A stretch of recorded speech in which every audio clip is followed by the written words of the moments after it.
Howdy folks, Laser Sailor here.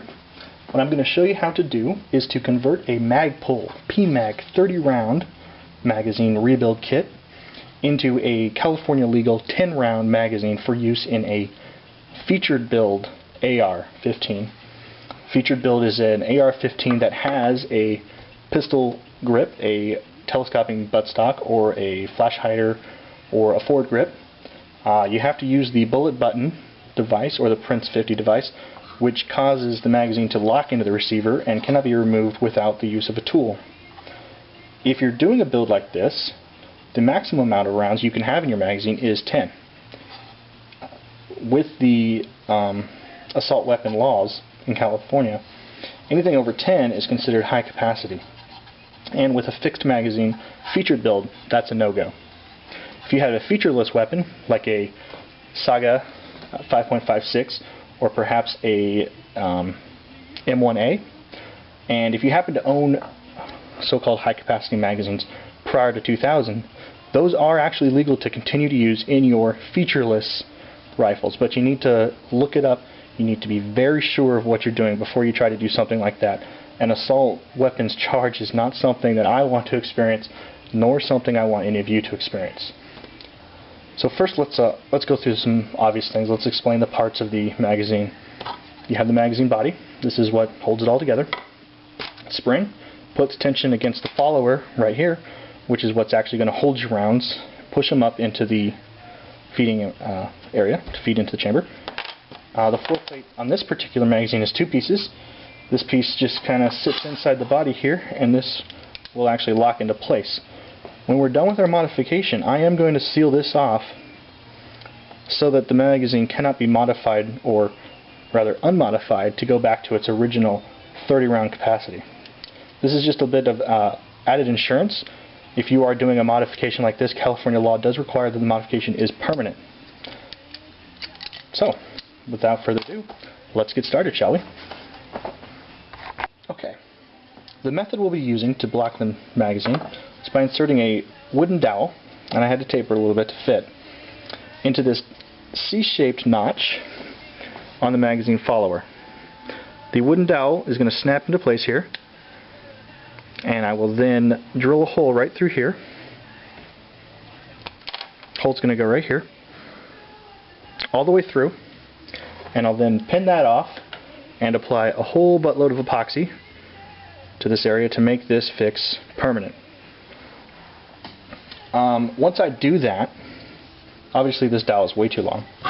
Once I do that, I'll insert the dowel to find the approximate length, cut it off, and then insert 10 rounds, and then cut it off again. This should give us a blocked out magazine which will not hold any more than 10 rounds. So what I'm going to do is I'm going to use my handy drill press here. And I have a pretty small bit there. I didn't exactly measure it, but it does line up nicely with these nails I have that I'm going to use to pin this off. So I'm going to snap this in. And of course, remember, whenever you're using power tools, you do want to use your proper safety equipment. I have safety glasses on. That's the main thing, safety glasses. Eyesight is very precious. So let's drill this hole. You want to go really slow, really careful.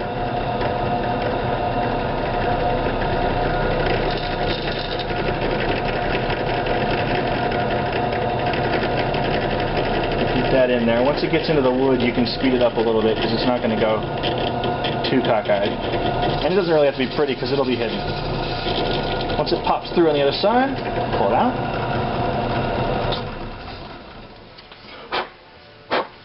There we go. Okay, what I've done is I've inserted my piece of dowel and I've pinned it off. It's just a nail that I pinned through and cut off the edges with a Dremel tool. Now I'm going to mix up some epoxy and make this a permanent modification to the follower.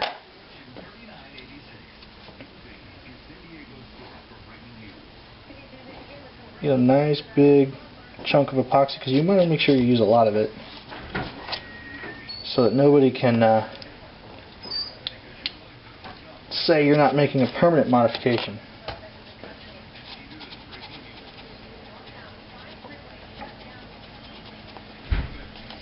And you're just going to apply this all over here. There are some gaps that I want to make sure that I get this stuff into. Now you do want to avoid the hole that the spring is supposed to go in, this hole right here, and try not to get epoxy all over the exterior of the follower. You want to be careful, but you want to get a lot of it on here.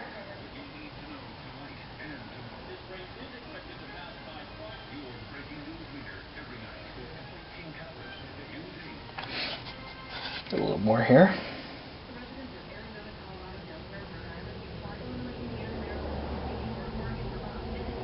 It's a messy way to do this, but it'll be hidden inside the magazine. Nobody will see it.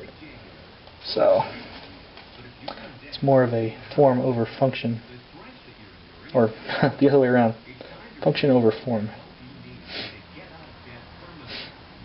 Alright, let this dry up and then we will continue. Alright folks, now I've got my magazine follower pinned and glued.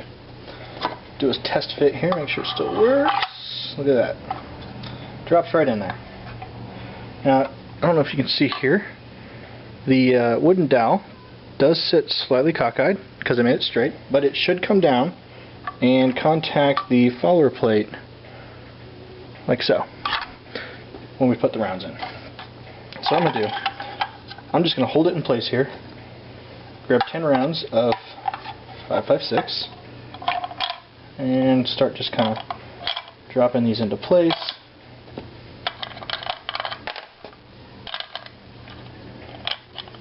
Okay, let's do this with the right. There we go.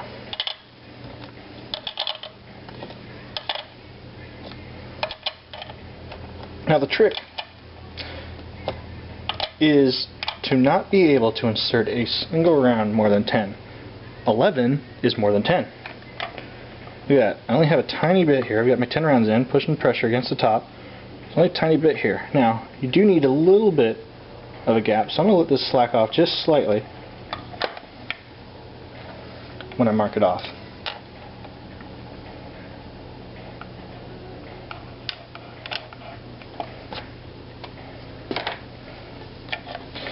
If you don't have a little bit of spring here, you won't be able to insert round number 10, but you don't want so much of a gap that you can insert round number 11.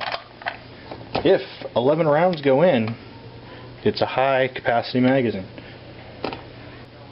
Okay guys, so you can see I've partially reassembled the guts here. I've actually completely reassembled the guts, partially reassembled the magazine. Once again, I'll show you up close here. My wooden dowel has been inserted, it has been pinned in and glued, making this a permanent modification to the follower. Let's go ahead and do a check and see how many rounds it'll hold.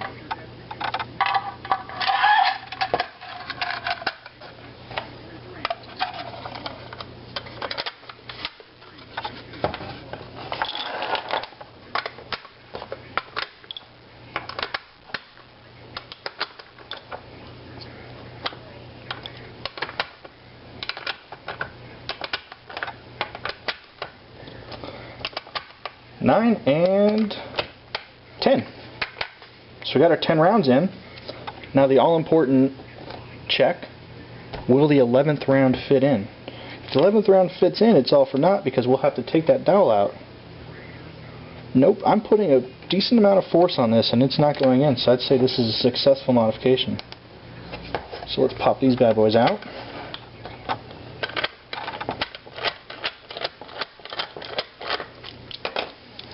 And we'll make this a permanent modification to the magazine.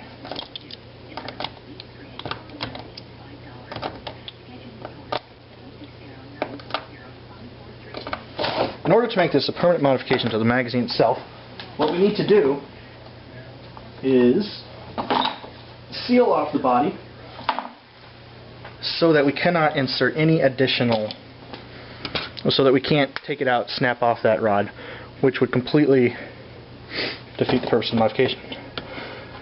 So we have to seal the body shut. This is the standard practice for modifying these things, and it sucks because if I ever go out to Arizona, it means I won't be able to convert this to a 30 rounder.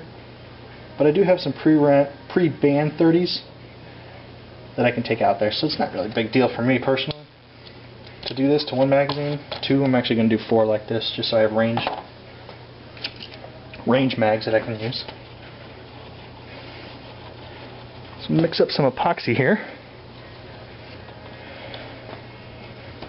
Quick double check, make sure everything looks good in here.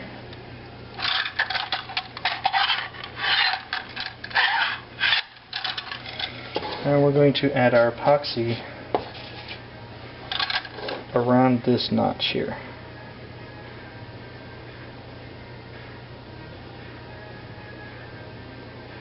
I don't want to put a whole lot on there because it just has to be enough to keep the magazine from getting opened without any kind of tools. I suppose a person cleverer than I could figure out a way to unmodify this magazine, but that's not here nor there. There we go. That is a 30 to 10 round magazine conversion. I've got a couple more to do, but you don't need to see that. Feel free to ask any questions. I'll check this occasionally. For those of you who are in California, check out the Cal Gunners Forum and check out the Cal Gun Fund. Be sure to donate some money to that. Great fund. They help out our fellow gunners in need. That's basically it. Laser Sailor signing off.